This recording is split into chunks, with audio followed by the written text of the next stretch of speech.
You have been told to disappear. They call it no contact. They tell you it is a strategy, a tactic, a game of psychological chess where the winner is the one who speaks last or not at all. They promise you that if you build a wall high enough, if you make the silence loud enough, she will come crawling back to the gate begging for a whisper. But they lied to you, because no contact is still a form of contact. It is a scream muffled by a pillow. It is a performance of absence, and she knows it. She can feel the vibration of your restraint. She can sense the effort it takes for you not to text, not to look, not to care. When you go no contact, you're not leaving the room. You're standing behind the curtain, holding your breath, waiting for her to notice that the chair is empty. It is a dance of shadows, and as long as you are hiding behind that curtain, she is still the sun. You're still orbiting her gravity. There is something far more devastating than a wall. There is something that cuts deeper than the cold shoulder of a man trying to be stoic. It is not the presence of a barrier. It is the absence of the bridge. We must speak of the architecture of indifference. In the sanctuary of a relationship, we become mirrors for one another. We look into the eyes of the person we love to see who we are. We rely on their longing to feel beautiful. We rely on their jealousy to feel valuable. We rely on their pursuit to feel alive. When a woman leaves or when a relationship fractures, she expects the pursuit to continue in the form of silence.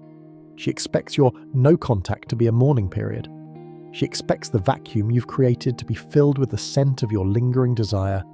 But what happens when the mirror is simply gone, not broken, not covered with a cloth, just removed? What happens when she looks for her reflection in your life and finds only the vast, terrifying landscape of your own existence?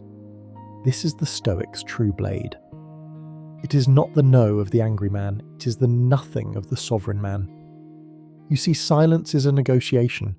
It says, I am hurt, so I am withdrawing. It invites a response. It invites a chase. It is a tactical retreat.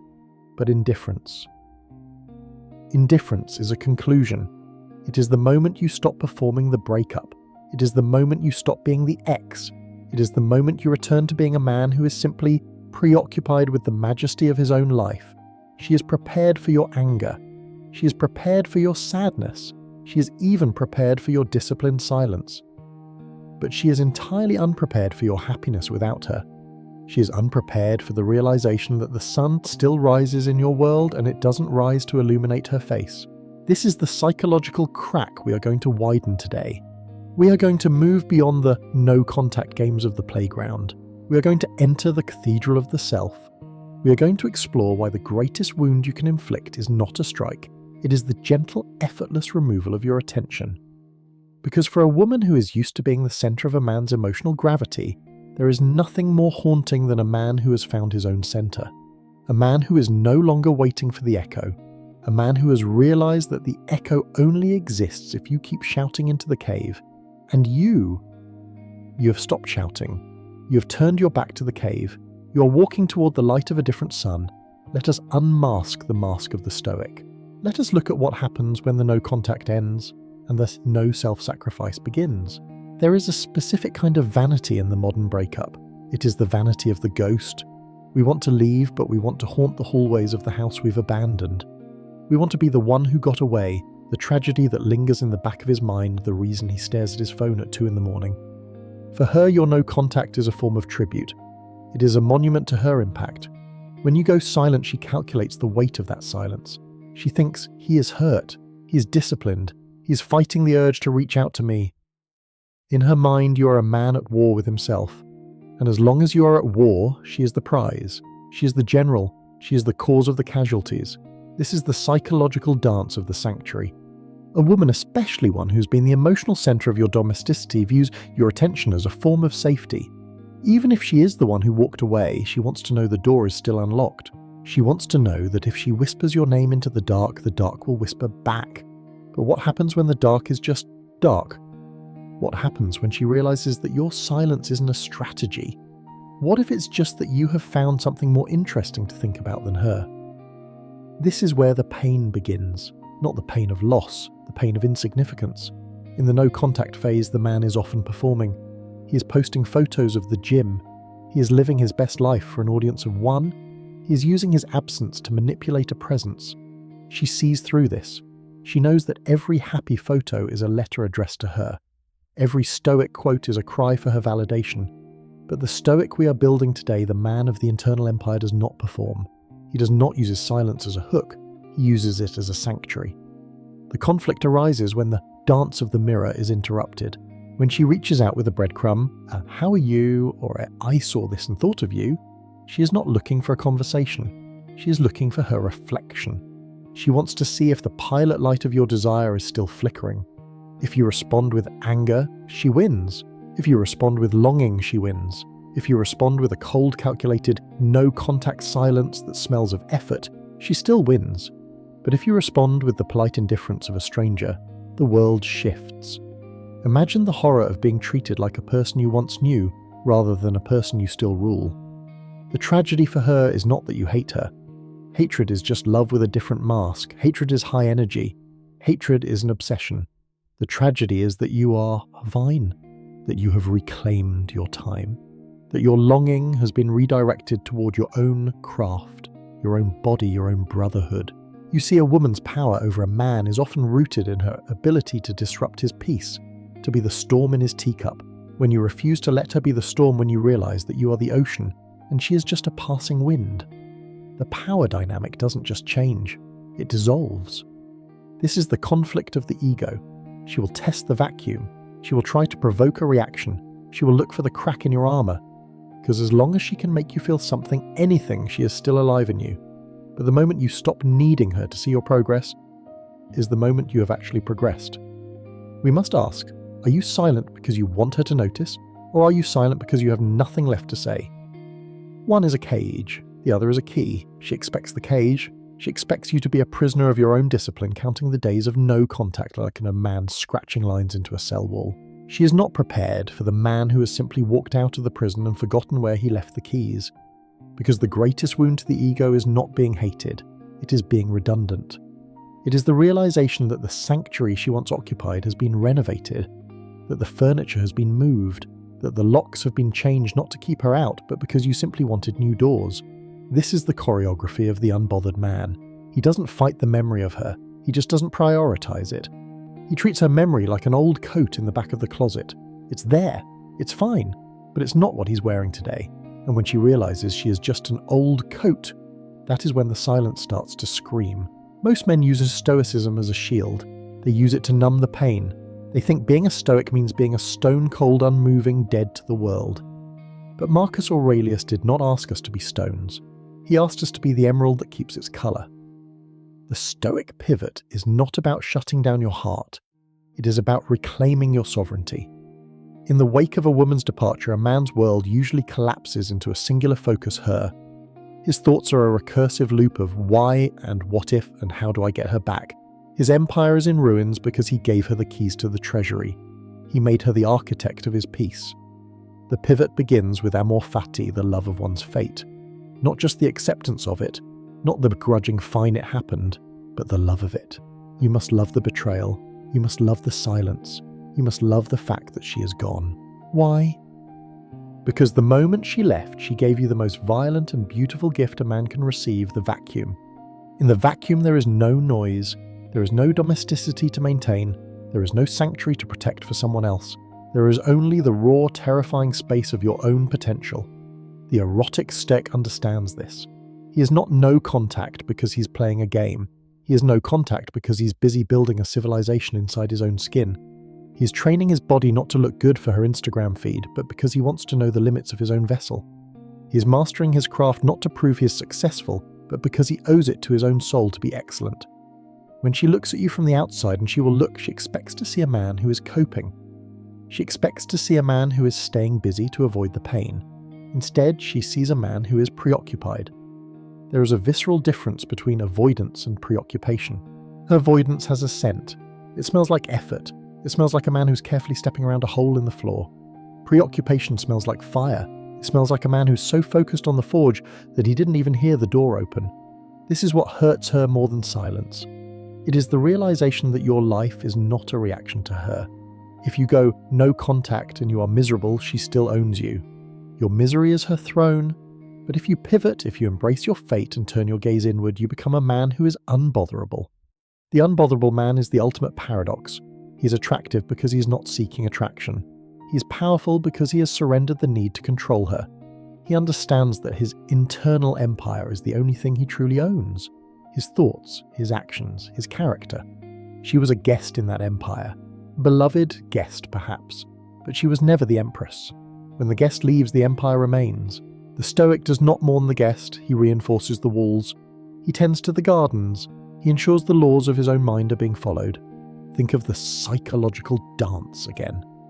She expects you to be a beggar at the gates of her attention. Even if you are a silent beggar, you are still at the gate. The Stoic pivot is the moment you walk away from the gate and realize you own the land on the other side. You stop asking, does she miss me? And start asking, do I miss the version of myself I was when I was with her? Usually the answer is no. Usually you realize you were small, you were anxious, you were a man living on crumbs of validation. By reclaiming your sovereignty, you become a high-value man, not in the cheap modern sense of money and cars, but in the ancient sense of self-possession. A man who possesses himself cannot be lost by a woman. He can only be missed by her. And she will miss you. She will miss the weight of your presence. She will miss the safety of your strength. But when she reaches out to find that strength, she will find that it is no longer a resource for her to tap into. It is a closed system. It is an empire that no longer trades with her. This is the pain of the vacuum. She realized that she didn't just leave a man, she left a world. And that world is continuing to grow to thrive and to burn with a light that she no longer has the right to stand in. She is not hurt by your no contact. She is devastated by your self-sufficiency. Because a woman can survive a man's absence, but she cannot survive the realization that she is no longer necessary for his joy. Most breakups are a slow death by safety. We cling to the no contact rule because it feels safe. It is a script. It is a predictable boundary. It protects our ego from the sting of further rejection. But safety is the opposite of aliveness. Safety is a man holding his breath. Aliveness is a man screaming into the wind. The shift occurs when you realize that she didn't just leave you, she liberated you from the domesticity that was slowly suffocating your fire. You see, in the sanctuary of a long-term relationship, we often trade our edge for comfort. We trade our mystery for certainty. We become safe men. We become predictable. We become the furniture of her life. And then she leaves. She leaves because the safety became a cage for her too. She wanted to feel the spark of the unknown, the friction of the new. So why do you try to win her back by being safe and silent? The greatest psychological blow you can deal is not your absence. It is your re-emergence. It is the moment she sees through the grapevine, through the digital window, or through a chance encounter that you have stopped being the safe man she outgrew. She sees a man who has reclaimed his erotic vitality. This is the shift from the nice guy or the vengeful flex to the sovereign man. The sovereign man does not seek to hurt her. He is simply too alive to care about the wound. He is pursuing the things that make his blood sing. He is traveling to the places that scare him. He is speaking his truth with a voice that no longer trembles for her approval. When she sees this, it triggers a profound existential vertigo in her. She thinks, who is this man? Why wasn't he this alive when he was with me? Did I hold him back, or was he always this powerful and I was just too blind to see it? This is the pain that hurts more than silence. It is the realization that your aliveness was not dependent on her. If your happiness is a reaction to her absence, it is still hers. If your growth is a revenge body, it is still hers. But if your vitality is an internal explosion, a sudden violent commitment to being the most authentic version of yourself, it is yours. And there is nothing more terrifying to a woman than a man who has truly, deeply, and irrevocably moved on. Not because he found someone else, not because he has no contact, but because he has found himself. He has realized that the death of the relationship was actually a birth. The psychological choreography changes here. You are no longer no contact, you are beyond contact. You have reached the stage of radical indifference. If she texts you, you reply with the casual warmth of an old friend who has a very busy afternoon. You are not cold. Coldness is a mask for pain. You are light. You are the sun that shines on everyone equally. You don't hold a grudge, you don't hold a flame, you just hold your own space. This is the ultimate shift. She expects to find a man who is safe in his silence. Instead, she finds a man who is dangerous in his freedom. A man who could take her back, perhaps, but who has clearly realized he doesn't need to. She realizes that the mirror she once used to see her own value is now reflecting something else, a man who is staring past her into a horizon she can no longer see. She is no longer the destination. She is just a landmark he passed miles ago. This is the aliveness we promised. It is the restoration of the erotic, in the existential sense, the drive toward life, toward creation, towards the unknown. By choosing aliveness over safety, you don't just win the breakup. You transcend it. You become the man who doesn't need to play games because he has already won the only game that matters, the mastery of his own soul. And as she watches you from the shore of the life she chose to leave, she will feel the cold. Not the cold of your silence, the cold of her own sudden, devastating irrelevance in the face of your magnificent, unbothered fire. Silence is easy. It is a binary on or off, but the breadcrumb is a trap of nuance. It is the "I saw this and thought of you" text at 11 p.m. It is the "happy birthday" sent 3 days late. It is the "I left my sweater at your place" when she knows exactly where that sweater is. These are not olive branches, they are subconscious audits. She is auditing the vacuum. She is checking the temperature of your indifference. She is asking, am I still the ghost in his machine? Can I still reach into his chest and pull a string? Most men fail here. They either ignore her with a visible aggressive silence which tells her they are still angry and therefore still attached, or they respond with an overeager warmth that signals they have been waiting by the door for her knock. The sovereign man does neither. He uses the choreography of the polite stranger. Imagine you are at a party and someone you went to high school with 20 years ago approaches you. You are kind, you are polite, but you are not invested. You don't ask them why they haven't called. You don't tell them how much you've changed. You simply exist in the present moment, untethered to the shared past. When the breadcrumb arrives, the Stoic pauses. He does not react with the fast twitch muscle of the ego. He breathes. He understands that a response is not a surrender. It is a termination of importance. If you ignore her "happy birthday," you're saying, I am still so hurt that I cannot even acknowledge your existence. You've given her a victory of silence. But if you reply, thank you, hope you're doing well, and then, and this is the crucial step, you stop there, you have done something far more devastating. You have treated her like a minor character in a very long book. You have signaled that she no longer has the power to disrupt your peace. You have shown her that her impact has been absorbed by the vastness of your new life. She expects a storm. She expects a wall. She is met with a mirror of her own irrelevance. This is the non-judgmental choreography. We are not making her the villain.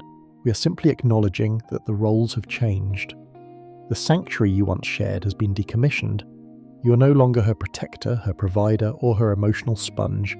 You are a man on a mission, and she is a person you used to know. This is where the female psychology aspect of our theme cuts the deepest. A woman's sense of safety is often tied to her relational map. She needs to know where she stands in the hearts of the men who have loved her. Even if she doesn't want to be with you, she wants to know she has a seat at the table of your psyche. When you treat her with polite indifference, you are taking away her chair. You are telling her, there is no seat for you here. The table has been cleared, the meal is over. This hurts more than silence because silence leaves room for the imagination. Silence allows her to tell herself a story where you are pining for her in the dark. Indifference tells the truth, and the truth is that you have found a version of aliveness that doesn't require her heartbeat to sustain it. You are not no contact to win her back.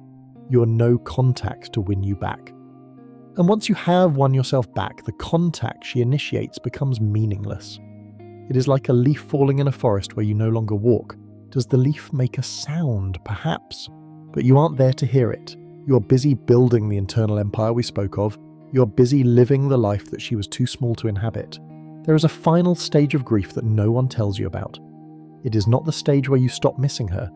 It is the stage where you stop being her ex. To be an ex is to be a satellite. It is a title defined by a relationship that no longer exists. It is a negative space. It is the shadow of a body that has already left the room. As long as you identify as her ex, you are still a prisoner of her biography. You are a footnote in her story.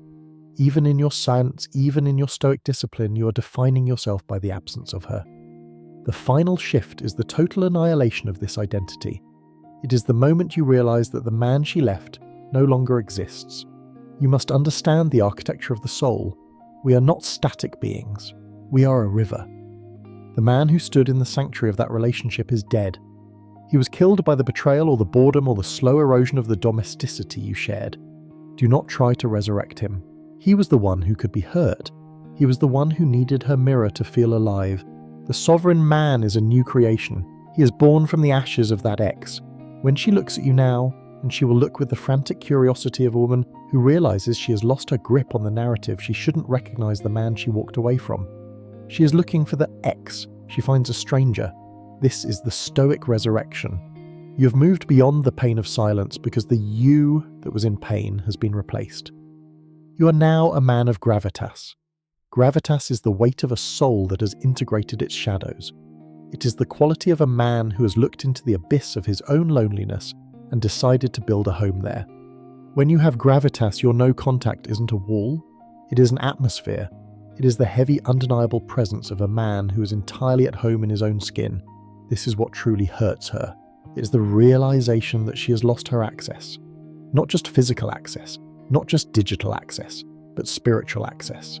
She can no longer read you, she can no longer predict your reactions, she can no longer find the frequency that used to make you vibrate. You have changed the lock on the soul, and why does this hurt more than silence? Because silence is a pause. A pause implies that the music will eventually start again. It implies that the song is still the same, we're just waiting for the next note. But your transformation, your aliveness is a change in the entire genre of the music. She is still listening for the old song, she is listening for the melody of your longing. But you are playing a different symphony now, a symphony of ambition, of brotherhood, of self-possession. She is standing outside the concert hall and she no longer has a ticket. This is the psychological mask we set out to unmask. The mask of no contact was a shield, but beneath the shield we found a sword. And that sword is the radical reclamation of the self. You are no longer playing the dance of the two willing participants. You have left the dance floor. You are the architect of the ballroom now. She didn't leave you. She fell out of your orbit because your gravity became too intense for her to survive. You must embrace this. You must love this fate. Because the man you are becoming, the sovereign, the unbotherable, the aliveness incarnate, would never have been born if she had stayed. She had to leave so that you could arrive. The pain she feels when she sees you now is the pain of a woman who realizes she was a catalyst for a greatness she no longer gets to witness. She is the ex. You are simply the man. And in the silence of that realization, there is no more stoicism required. Because there is no more struggle. The war is over. The empire is built. And the gates are open. But you are far too busy in the throne room to notice who is standing at the threshold. You spent so much time wondering if your silence was hurting her. You spent weeks, months, perhaps years calculating the impact of your absence. You wanted to know if she was thinking of you. You wanted to know if she was crying in the dark. But the most profound shift a man can make is the one where he stops caring about the wound and starts caring about the man who survived it. She isn't haunted by your silence. She is haunted by the fact that you finally realized you were always the prize she was too afraid to keep. And so we leave you with this. In the architecture of your life, who is the guest and who is the ghost? And if you were to stop being the ex today, who would be left in the mirror? Think on that before you close the door.